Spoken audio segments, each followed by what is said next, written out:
दोस्तों, अक्सर देखने में आता है कि शादी में ज्यादा दहेज ना मिलने की वजह से बारातें वापस लौट जाती हैं और शादियां टूट जाती हैं। लेकिन यूपी के शहर बरेली में एक दुल्हन ने दहेज के लालची दूल्हा को ऐसा सबक सिखाया है जिसको देखकर दूल्हा भी अपना सिर पकड़कर रोने लगा। जी हाँ, बरेली में एक जीशान नाम के लड़के की शादी थी। उसकी बारात जब दुल्हन के दरवाजे पर पहुंची तो वह बुलेट बाइक की मांग करने लगा और कहने लगा जब तक दहेज में बुलेट मोटरसाइकिल नहीं मिल जाएगी तब तक वो निकाह नहीं करेगा। यह देखकर दुल्हन के घर वाले बेचारे निकाह की मिन्नतें करने लगे, खुशामद करने लगे, लेकिन दूल्हा किसी कीमत पर भी नहीं माना। उस लड़की के घर वाले अपनी इज्जत बचाने के लिए बुलेट बाइक देने के लिए तैयार हो गए।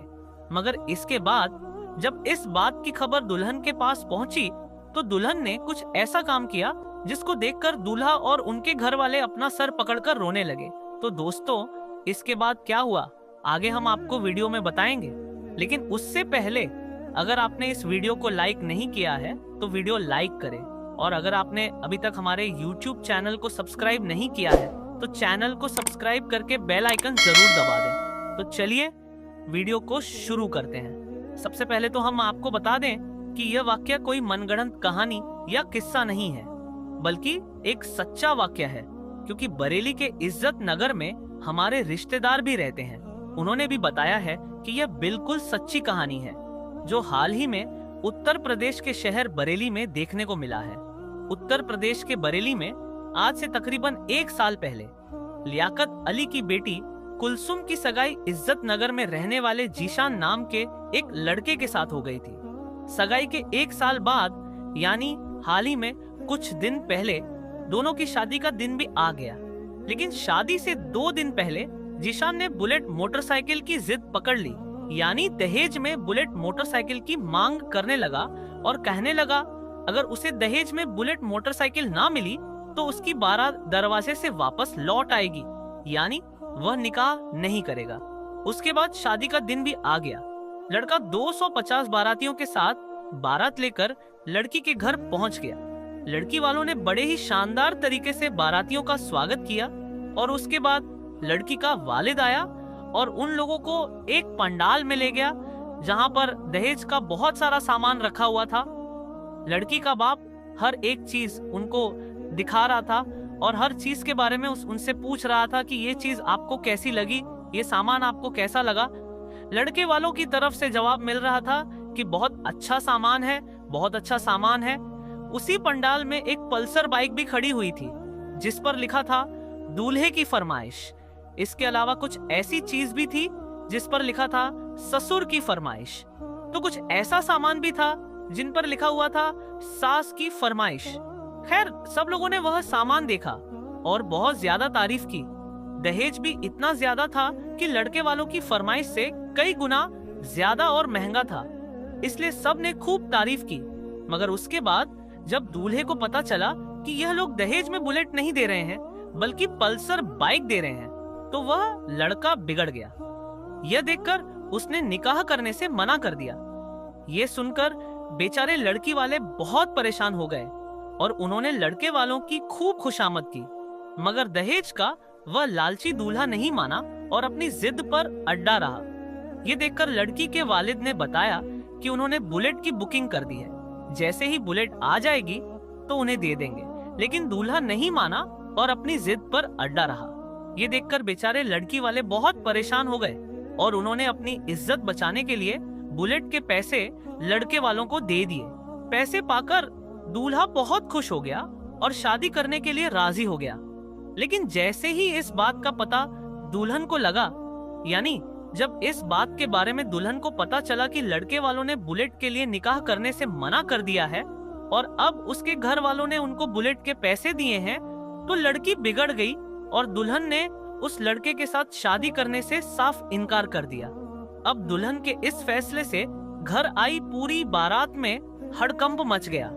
कई लोग दुल्हन के पास आए और दुल्हन को समझाने की बहुत कोशिश करने लगे, मगर अब दुल्हन अपने फैसले पर अड़ गई और कहने लगी अब उसको बगैर शादी के रहना तो मंजूर है, लेकिन अब वह इस लालची लड़के के साथ शादी नहीं कर सकती।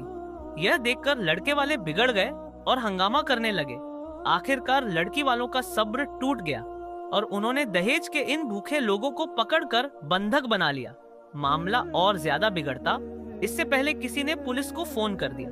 इसके बाद पुलिस आई और बंधक बनाए लोगों को थाने ले गई। लड़की के वालिद लियाकत अली ने पुलिस को बताया कि वह छोटा मोटा काम करके अपने परिवार को चलाते हैं। बेटी का रिश्ता 1 साल पहले इज्जत नगर के जीशान के साथ तय हो गया था और उस वक्त दहेज के बारे में कोई भी बातचीत नहीं हुई थी।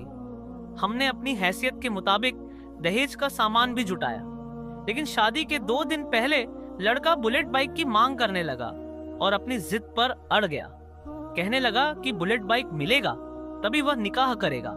हमने जैसे तैसे करके पैसे जुटाए और बुलेट बाइक लेने के लिए चले गए, मगर इस बाइक का स्टॉक नहीं था, यानी बुलेट बाइक कुछ दिनों के बाद मिलती।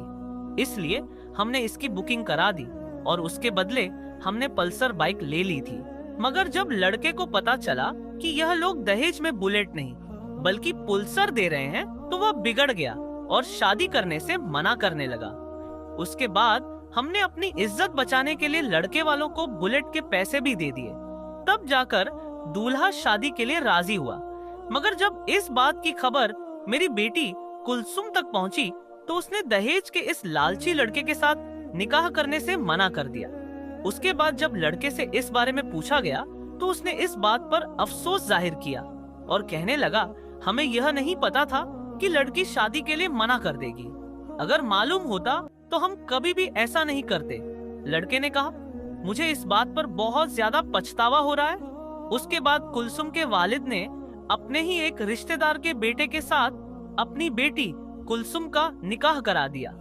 जो लड़का बोलचाल और अखलाक में बहुत ज्यादा अच्छा था, सबसे अच्छी तरह से पेश आता था, बहुत अच्छी तरह से बोलता था।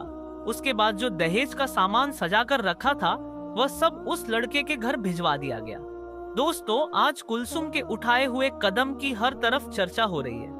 हर कोई उसकी तारीफ कर रहा है और चारों तरफ कुलसुम की तारीफ की जा रही है। आप इसके बारे में क्या कहना चाहते हैं? कमेंट बॉक्स में इसके बारे में जरूर बताएं। दोस्तों, आज की इस वीडियो में हम आपको एक ऐसा वाक्य सुनाएंगे जिसको सुनकर आपके रोंगटे खड़े हो जाएंगे। जी हाँ दोस्तों, यह वाक्य एक दुल्हन का है जो अपनी बारात वाले दिन दुल्हन बनी और अचानक कब्र में पहुंच गई। दोस्तों, इस वाक्य की पूरी तफसील हम आपको बताएंगे, लेकिन वीडियो शुरू करने से पहले आप लोगों से एक छोटी सी गुजारिश है कि इस वीडियो को एक लाइक करके हमारे चैनल को सब्सक्राइब जरूर कर लीजिएगा। प्यारे दोस्तों, आज आप सभी के लिए हमारे प्यारे आका सरवरे कायनात हजरत मोहम्मद सल्लल्लाहु अलैहि वसल्लम के हवाले से एक ऐसा वाकया लेकर आया हूँ कि जिसको सुनने के बाद यकीनन आपकी आंखों में आंसू आ जाएंगे। हमारे प्यारे नबी हजरत मोहम्मद सल्लल्लाहु अलैहि वसल्लम हमसे कितनी मोहब्बत फरमाते हैं, आज की इस वाकया के अंदर आपको मालूम पड़ेगा। इससे पहले इस वीडियो को कितने आशिक रसूल देख रहे हैं, वह अभी इस वीडियो को एक लाइक करें और कमेंट में या रसूल अल्लाह जरूर लिखें, ताकि हमें भी तो पता चल सके कि आखिर कितने आशिक रसूल हैं। मेरे प्यारे दोस्तों, हमारे प्यारे आका हजरत मोहम्मद सल्लल्लाहु अलैहि वसल्लम अपनी उम्मत से कितनी मोहब्बत फरमाते हैं।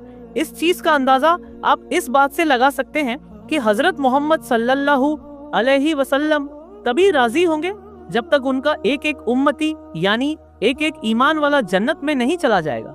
मेरे प्यारे मुसलमान भाइयों, रिवायतों में आता है कि एक मर्तबा नबी करीम सल्लल्लाहु अलैहि वसल्लम कुरान शरीफ की तिलावत कर रहे थे और तभी आपके सामने 2 ऐसी सूरतें आई कि जिनको पढ़ने के बाद आपकी आंखों में आंसू आ गए। मेरे मुसलमान भाइयों, हम सब जानते हैं कि जो सच्चे दिल से कुरान पाक को पढ़ते हैं उनकी आंखों में आंसू आ जाया करते हैं। यानी ऐसी ऐसी बातें कुरान मजीद के अंदर कही गई हैं अजाब के हवाले से कि जिसको सुनकर यकीनन रूह कांप जाती है। लेकिन अफसोस का मकाम है हमारे लिए, हम कुरान पाक को पढ़ते ही नहीं। जब तक हम कुरान पाक को पढ़ेंगे नहीं तो हमें मालूम कैसे पड़ेगा कि असल में कुरान पाक में लिखा क्या गया है। दुनिया वाले तो कुरान मजीद को पढ़कर के हिदायत पा रहे हैं और हम मुसलमान होकर कुरान पाक को एक अलमारी में सजाकर रख देते हैं। ये बड़े ही अफसोस की बात है। प्यारे आका हजरत मोहम्मद सल्लल्लाहु अलैहि वसल्लम को नाराज हम कर रहे हैं, लेकिन बावजूद उसके हमारे प्यारे आका हमसे कितनी मोहब्बत करते हैं। दोस्तों, रिवायत में आता है कि जब प्यारे आका सरवर कायनात हजरत मोहम्मद सल्लल्लाहु अलैहि वसल्लम 2 सूरतों की तिलावत कर रहे थे।